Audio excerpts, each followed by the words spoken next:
సురాజ్ ఏ విధంగా ఉపయోగపడవచ్చు? ఇప్పుడు విద్య ఆరోగ్యం బాగుపడితే, రైతులకు గవర్నమెంట్ ఆఫీసుల్లో పనులు జరిగితే, అధికారం మన ఊళ్ళోనే ఉండి అక్కడ పనులు జరిగే ఏర్పాట్లుంటే ఖచ్చితంగా రైతులకు ఉపయోగపడుతుంది. ఇంత మాత్రం చేత రైతుల భవిష్యత్తు బాగుపడదు. స్వరాజ్యోద్యమం పాలన బాగు చేయడం కోసం. వ్యవసాయంలో రైతులకి సమస్య పాలన బాగుపడాల్సిన అవసరం ఉంది. మన పిల్లలకి చదువు కోసం డబ్బులు ఖర్చు పెట్టకుండా మంచి చదువు కావాలి, డబ్బులు జేబుల నుంచి ఖర్చు కాకుండా మంచి ఆరోగ్యం కావాలి, మన ఊళ్ళో మంచి సదుపాయాలు కావాలి, మన గవర్నమెంట్ ఆఫీసుల్లో పనులు తెలియ కావాలి, ఇవన్నీ కావాలి. కానీ దీంతో పాటు రైతులకు కావాల్సింది రేటు కావాలి, పండించిన పంటకి రేటు కావాలి. ఇవాళ అది లేదు. అందుకనే స్వరాజ్యోద్యమంతో పాటు తృప్తిపడకుండా వ్యవసాయంలో అందరికంటే ఎక్కువ సంక్షోభం అన్నమాట వాస్తవం. ఎందుకంటే 60% ఇప్పటికి కూడా వ్యవసాయ రంగంలో ఆధారపడే వాళ్ళు ఉన్నప్పటికి కూడా వాళ్ళ ఆదాయం వాటా కేవలం 17-16% మాత్రమే దేశంలో. అంటే 60% జనం ఉంటే వాళ్ళు పంచుకున్న డబ్బు 100లో 16 రూపాయలే. మిగతా 40% మందికి 85 రూపాయలు వెళ్తుంది, 84 రూపాయలు వెళ్తున్నది. కాబట్టి ఎప్పుడు రైతుల పరిస్థితి దయనీయంగా ఉంటున్నది. గ్రామీణ ప్రాంతంలో ప్రజల పరిస్థితి బాగాలేదు. అందుకనే మరి గత సంవత్సరం చాలామందికి ఈ రాష్ట్రంలో రైతులందరికీ తెలుసు, రేట్లు పక్క రాష్ట్రంలో ఉన్నా కూడా అన్యాయంగా మనకు రేట్లు రాకుండా, ఈ రాష్ట్రం నుంచి పక్క రాష్ట్రంలో రేటు చోట అమ్ముకునే అవకాశం లేకుండా మనకి అడ్డుకట్లు వేశారు, లంచాల వ్యవస్థ నిర్మాణం చేశారు. దానికి రైతు సత్యాగ్రహం ఒకటి చేయడం జరిగింది. దమ్ముంటే అరెస్ట్ చేయండి అని చెప్పి నేనే స్వయంగా వందలాది రైతులతో కార్యకర్తలతో భుజాల మీద మోసుకెళ్లి పక్క రాష్ట్రాల్లోకి వెళ్ళి కర్ణాటక, మహారాష్ట్రకి వెళ్ళి, నిజామాబాద్ నుంచి నాందేడ్కి, అలాగే కర్నూలు నుంచి కర్ణాటకకి వెళ్ళి అక్కడ ఈ బియ్యాన్ని అమ్మి, ధాన్యాన్ని అమ్మి అక్కడ రేటు వచ్చి ఏర్పాటు చేయడం. దాంతో ఏమైంది, రాష్ట్రంలో ఒక్కసారిగా ఇలా న్యాయమైన రేటు వచ్చి ఆ సంవత్సరంలోనే, ఒక ఖరీఫ్ సీజన్లో, ఒక రబీ సీజన్లోనే రైతులకు సుమారుగా 3,000 కోట్ల రూపాయల పైచిలకు ఆదాయం వచ్చింది. ఒక్క పంటలో, ఒక వరి పంటలోనే, ఒక్క వెరైటీ బీపీటీ వెరైటీలోనే.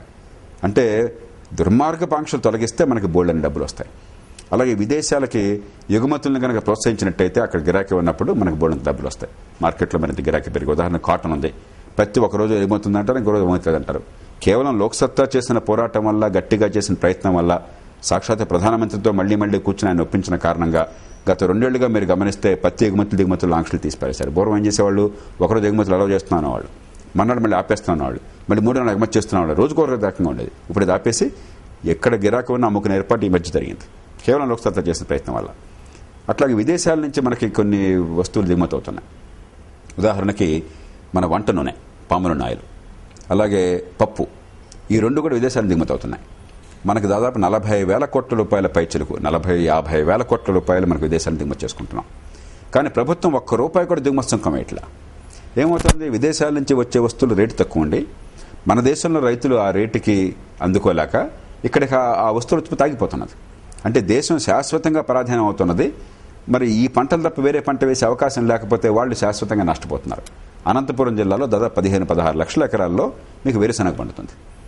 మీరు ఈ రకంగా పాముల దిగుమతి చేసుకుంటూ ఉంటే తక్కువ రేటుకి, కేవలం మీకు తాత్కాలికమైనటువంటి రాజకీయ లబ్ధి కోసం, ఎన్నికల్లో ఓట్ల కోసం అని చెప్పని, లేకపోతే ఈ ఇంపోర్ట్ చేసుకున్న వాళ్ళ లాబీకి లొంగిపోయి వాళ్ళ వ్యాపారం కోసం మీరు చేస్తే ఇక ఈ రైతులకు ఏనాడు రేటు రాదు. అనంతపురం జిల్లాలో రైతులు శాశ్వతంగా, మహబూబ్నగర్ జిల్లా రైతులు శాశ్వతంగా నష్టపోవాల్సిందే నూనె గింజలు. అలా కాకుండా దాని మీద ₹100 దిగుమతి చేసుకుంటే ₹10 మీరు పన్నెండు, ఎందుకంటే ఎక్కువ వద్దు, ₹10 వేయండి. ఆ ₹10 మళ్ళీ రైతుల చేతుల్లో పెట్టండి. మీరు ఈ పంట పండిస్తే ఇదిగో ప్రతి క్వింటాల్కి ఇదిగో ఇంకా అదనంగా మీకు వస్తుంది, మార్కెట్లో రేటే కాకుండా విశ్వాసం కలిగిస్తే ఈ రైతులే 3 ఏళ్లలో దిగుమతులు అవసరం లేకుండా చేస్తారు. మన వ్యవసాయానికి డబ్బులు వస్తాయి, విదేశాల నుంచి దిగుమతి చేసిన అవసరం ఉండదు, డాలర్లు ఖర్చు అయ్యే అవసరం ఉండదు, రూపాయి విలువ తగ్గిపోకుండా ఉంటుంది, అన్ని రకాల లాభం.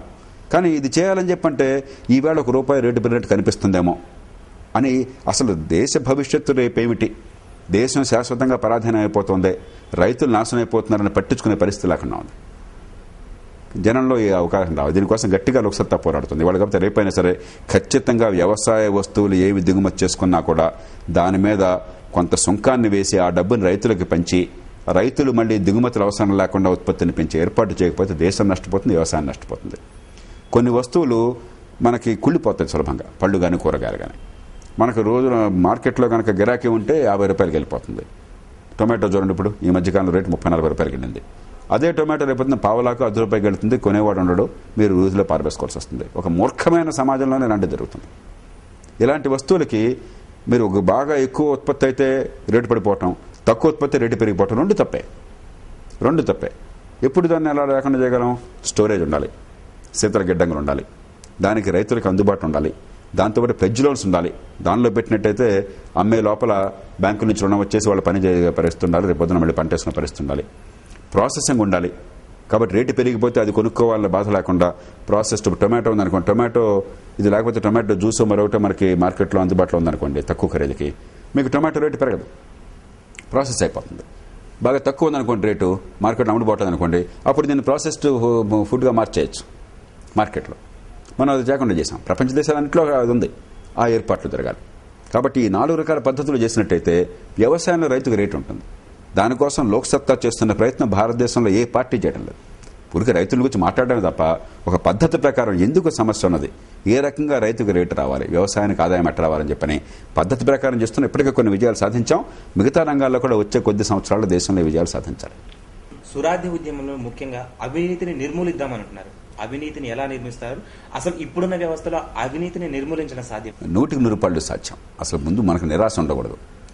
ఒక 15-20 ఏళ్ల క్రితం మీ చిన్నప్పుడు మనకి ఫోను కావాలంటే గగనంగా ఉండేది. ఆ రోజుల్లో 8,000 రూపాయలు, అప్పుడు 8,000 రూపాయలు 25 ఏళ్ల క్రితం. అంటే ఈవేళ ₹1,00,000 వేసుకోవచ్చు మీరు. ఇవాళ 50,000 నుంచి ₹1,00,000 విలువ ఉంటుంది. అంత డబ్బుని ఓన్ యువర్ టెలిఫోన్ దానికి డిపాజిట్ చేయాల్సి వచ్చేది, శాశ్వత డిపాజిట్గా. మీరు ఊహించండి, ఇవాళ ఫోన్ కావాలంటే ఒక 50,000 శాశ్వతంగా డిపాజిట్ మళ్ళీ తిరిగి రాదు. అది అయ్యాక 3-4 ఏళ్లు వెయిట్ చేయాల్సి వచ్చేది. మీరు ఊహించండి ఇవాళ అలా ఉంటే ఎలా ఉంటుందో జీవితం అని చెప్పని. అది అయిన తర్వాత ఆ ఫోన్ ఎట్టకేలకు మంజూరు అయ్యేది, అదృష్టం ఉంటే. మంజూరు అయిన తర్వాత ఇంట్లో ఫోన్ కనెక్షన్ పెట్టాలంటే లంచం ఇవ్వాల్సి వచ్చేది. ఆ తర్వాత ప్రతి నెల 15 రోజులు ఫోన్ రిపేర్లో ఉండేది, ఎప్పుడు చెడిపోయేది. మళ్ళీ కంప్లైంట్ చేయాల్సి వచ్చేది. మళ్ళీ ఫోన్ బాగు చేయాలంటే లంచం ఇవ్వాల్సి వచ్చేది. మీరు ఈ ఇంటి నుంచి ఆ ఇంటికి ఇల్లు అద్దెలు వేరే తీసుకున్నారనుకోండి, ఫోన్ ఇక్కడి నుంచి అక్కడ మారాలి కదా, మళ్ళీ లంచం ఇవ్వాల్సి వచ్చేది. ఇవన్నీ ఈ దేశంలో మా అందరికీ అనుభవం, మేమందరం చూసాం దాన్ని. ఇప్పుడు భారతదేశంలో ఎన్ని టెలిఫోన్లు ఉన్నాయి? ఎవరైనా లంచం ఇవ్వాల్సిన అవసరం ఉందా ఫోన్కి? వాళ్ళు మీ ఇంటికి వచ్చి సరే మీకు ఫోన్ కావాలా ఇస్తానని చెప్పి అంటున్నాడు. ఎలా జరిగింది? అవినీతి పోలేదా ఆ రంగంలో? అంటే ఈ రంగంలో ఏమైంది? లైసెన్స్ రాజ్యాన్ని పోగొట్టి స్వేచ్ఛగా పోటీ వచ్చే ఏర్పాటు చేసి టెక్నాలజీ తీసుకురాగానే ఇవన్నీ జరిగిపోయినాయి. అన్నిటికీ ఇది పరిష్కారం కాదు. మరికొన్నిటికి ఉదాహరణకి 2G స్పెక్ట్రమ్ ఉన్నది. దానిలో కోట్లు వేలాది కోట్ల రూపాయలు తిని పరిస్థితి దేశాన్ని దోచేసుకున్నారు. మైనింగ్ ఉన్నది, ఓబులాపురం కావచ్చు, మరో చోట కావచ్చు, మీకు ఐరన్ ఓర్ మైనింగ్ ఉన్నది. ఏం చేశారు? అప్పనంగా జాతీయ వనరుల్ని కొంతమంది కావలసిన వాళ్ళకి లంచాలు తీసుకుని, లేకపోతే దానిలో షేర్లు తీసుకుని వాళ్ళకి ఇచ్చేశారు. అలా కాకుండా పోటీ పెట్టారనుకోండి, మీరు ఏమైనా మంచి వనరు ఉంది ఇక్కడ, ప్రభుత్వానికి మీరు పన్ను ఎంత కడతారో మీరు చెప్పండి, ప్రభుత్వానికి ఆదాయం ఎంత ఇస్తారో చెప్పండి అని చెప్పని, టన్నుకి ఎంత ఇస్తామని చెప్పిన వాళ్ళు ఎంత ఎక్కువ ఇస్తామని చెప్పంటే ఆ బిడ్డింగ్ ప్రకారం మీరు ఇచ్చారనుకోండి, లంచం ఉండేది కనుక పరిష్కారం అయిపోతుంది. లంచం లేకుండా ప్రభుత్వానికి ఆదాయం వస్తుంది. ఈ జాతీయ సంపదకి ఇంటర్నేషనల్ మార్కెట్లో కనుక ఆదాయం వస్తే ఆ ఆదాయం మన ఖజానాకి చెందుతుంది, సామాన్యులకు చెందుతుంది. అది దానివల్ల ప్రజలకు మంచి విద్య, ఆరోగ్యాన్ని ఇవ్వచ్చు, మరుగు సదుపాయాలను ఇవ్వచ్చు, లంచం ఆగిపోతుంది. అది ఇంకో పద్ధతి. మూడోది, మీకు ఇప్పుడు నేను ఇందాక చెప్పినట్లుగా ఈ స్వరాజ్యోద్యమంలో మొట్టమొదటి లక్ష్యం ఏమిటి? ప్రభుత్వ ఆఫీసు లంచం లేకుండా వేగంగా పనిచేందుకు ఒక చట్టం ఏర్పాటు చేసి దాన్ని అమలు చేయడం, ప్రతి పనికి కాలమరి పెట్టడం. అది చేశారనుకోండి, రోజువారీగా గవర్నమెంట్ ఆఫీసుల్లో ఈ వేధింపు, ఈ సాధింపు, ఈ లంచం, ఈ అవసరం లేకుండా పని ఏర్పాటు ఉంటుంది. నాలుగోది టెక్నాలజీ. మీరు రైల్వే స్టేషన్లో 35 ఏళ్ల క్రితం నేను ఐఏఎస్ వచ్చేసిన కొత్తలో కూడా మీరు రైల్వే స్టేషన్ రిజర్వేషన్ కావాలంటే దుంప దిగిపోయేది. మీకు బెర్త్ కావాలంటే లంచం ఇస్తే బెర్త్ వచ్చేది, లేకపోతే వచ్చేది కాదు. గత 20-25 ఏళ్ల నుంచి దేశంలో ఎక్కడ ఎవరికి బాధ లేకుండా పోయింది. ఎందుకని? కంప్యూటరైజేషన్ చేశారు. దేశమంతా ఆన్లైన్ కంప్యూటరైజేషన్ టెక్నాలజీ తీసుకురాగానే ఒక సామాన్యుడైనా సరే ఒక గ్రామం నుంచి అక్కడ రైల్వే స్టేషన్కి పోయి ఒక 10 రోజుల తర్వాత కావాలంటే రిజర్వేషన్ కోసం కౌంటర్లో పెట్టి నుంచుని అది చేసేస్తే మీకు వెంటనే వెయిట్ లిస్ట్ వచ్చేస్తుంది. ఇప్పుడు మీరు PNR నెంబర్ కొడితే టక్కన మీకు రిజర్వేషన్ మీకు దీన్ని తెలిసిపోతుంది. టెక్నాలజీ ఉపయోగించుకున్నారు. అన్నింటి మించి రేపొద్దున తప్పు చేస్తే, లంచం మింగితే, జనాన్ని వేధిస్తే ఖచ్చితంగా శిక్ష పడుతుంది, జైలుకు పోతాను, వెంటనే శిక్ష పడుతుంది, నా ఆస్తి మొత్తం జప్తు అయిపోతుంది, నేను జైల్లో కూర్చుంటానంటే మీరు 10 మందికి ఒక్కొక్క రాష్ట్రంలో మీరు రుజువు చేయండి ప్రతి ఏడాది. నిజంగా లంచాలు తీసుకునేందుకు 10 మంది ఆస్తులన్నీ జప్తు అయిపోయి వాడు సంపాదించేందుకు ఎందుకు, గడ్డి తినేందుకు ఎందుకు? ఆ పిల్లల్ని మందిని ఊరంతా కొట్టి పిల్లల్ని బాగు చేసుకోవాలి, మన కుటుంబానికి డబ్బులు ఇవ్వాలి కదా. ఈ డబ్బు పైసా కూడా కుటుంబానికి అందదు. నేను జైల్లో కూర్చుంటాను, నా ఆస్తి మొత్తం పోతుంది, నా పదవి పోతుందని ఖచ్చితంగా నమ్మకం కలిగించండి. మీరు ఏడాదికి ఒక్కొక్క రాష్ట్రంలో 100 మందికి ఆ పని చేయండి, టక్కన అవినీతి కట్ అయిపోతుంది. భారతీయ దంపతులే ఇద్దరు, కిరణ్ శర్మ అతని భార్య సునీల్ శర్మ, కిరణ్ శర్మ అనుకుంటాను, అమెరికాలో ఎడాపెడా అన్యాయంగా సంపాదించారు ఆరోగ్య రంగంలో అవినీతికి పాల్పడి. అక్కడ ఈ గందరగోళం ఏం లేదు. ఒక కోర్టులో వాళ్ళిద్దరికీ 15 ఏళ్ల జైలు శిక్ష వేశారు. వాళ్ళు ఇప్పటిదాకా గడ్డి తిని సంపాదించిన ప్రతి పైసా $40 మిలియన్, అంటే దాదాపుగా 200-250 కోట్ల రూపాయలు ఇవాళ రూపాయల విలువలో చెప్పాలంటే.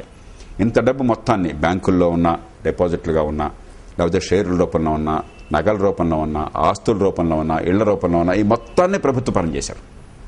ఆ కుటుంబం దివాళా తీసింది, బికార్ అయిపోయింది. 15 ఏళ్ళు జైలు శిక్ష. 10 మందికి ఎట్లా చేయండి? మళ్ళీ ఎప్పుడు లంచం తింటాడు ఎవడన్నా? ఇవాళ లంచం తింటే పెరిగిపోతున్నాడు. ఇవాళ లంచం తినంటే రేపు ఎమ్మెల్యేని చేస్తున్నాను. మీరు లంచం తిని ఎన్ని కోట్లు సంపాదిస్తే వాడు రేపు ఎంపీలు అవుతున్నారు. ఎంతమంది ఉన్నారు కూడా, నేను పేరు చెప్పక్కర్లే. ఎంత అవినీతికి పాల్పడి లంచాలు తింటే వాడు అంత పెద్దవాడిని చేస్తుంటారు. మీరు జైల్లో పెట్టడం మానేసి వాడిని గొప్పవాడిని చేస్తుంటారు. నిజాయితీగా పని చేస్తుంటే వాళ్ళందరూ అణిచేస్తుంటారు, ఏడిపిస్తుంటారు, బదిలీలు చేస్తుంటారు అదే పనిగా. ఇంకా లంచాలు అవినీతి పరుడు శిక్ష పడుతుంది. ఆ శిక్ష మామూలైంది కాదు. ఆస్తులన్నీ పోతే జైల్లో కూర్చుంటాడు నమ్మకం కలిగించండి. మీరు టక్కని నూటి తంపుతున్నప్పుడు అవినీతి పోతుంది. కాబట్టి ఇందాక చెప్పిన పద్ధతులన్నీ చేపట్టాలి. అవినీతి వ్యతిరేక ఉద్యమం అంటే ఊరికి ఆషామాషిగా అవినీతి మురదాబాద్ అంటే పోయేది కాదు. అది ఎందుకు అవినీతి వస్తుంది, ఏ రకంగా పోగొట్టాలి, టెక్నాలజీ ఉపయోగించాలి, పోటీని తీసుకురావాలి, పారదర్శకత తీసుకురావాలి, మరి శిక్ష పడాలి తప్పు చేసినట్టయితే అధికారాన్ని జనం చేతి తీసుకురావాలి, ఇదిగో ఈ సర్వీస్ గ్యారంటీ చట్టం లాంటివి తీసుకొచ్చి అమలు చేయాలి. ఈ పద్ధతులన్నీ కలిపితే అప్పుడు క్రమక్రమంగా అవినీతి తగ్గుతుంది. ఇప్పుడు కొన్ని రంగాల్లో తగ్గింది, కానీ చాలా రంగాల్లో బాగా ఎక్కువ ఉన్నది. మిగతా రంగాల్లో కూడా తగ్గాలంటే ఈ పద్ధతులన్నీ పాటించాలి.